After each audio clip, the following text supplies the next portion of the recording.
నమస్కారం, నేను మీ డాక్టర్ మొహమ్మద్ కాజా మొహిద్దీన్, ఎండి general medicine. ఈరోజు మనం పక్షవాతం, పెరాలసిస్ లేదా స్ట్రోక్ దీని గురించి తెలుసుకుందాం. ప్రజలందరూ ఎలా గుర్తించాలి? దీనికి మన దగ్గర ఒక సింపుల్ టర్మ్ ఉంది, బీ ఫాస్ట్.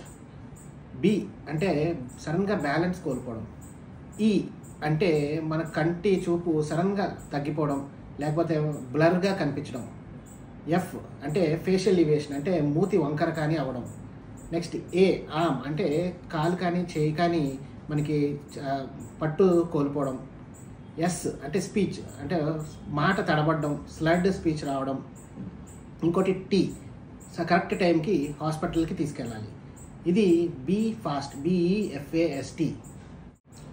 ఎప్పుడైతే ఈ లక్షణాలు ఉంటాయో ప్రజలు గుర్తించి 4.5 గంటలు, దీన్ని గోల్డెన్ విండో పీరియడ్ అంటాం, ఈ పీరియడ్లో కానీ మీరు తీసుకొస్తే మేము ఒక ఇంజెక్షన్ ఇచ్చి దాన్ని థ్రాంబోలైజ్ చేసి పక్షవాతం ఇంకా పెరగకుండా బ్రెయిన్ని కాపాడగలం. సో అందరూ గుర్తుపెట్టుకోవాలి, be fast and be safe. Thank you.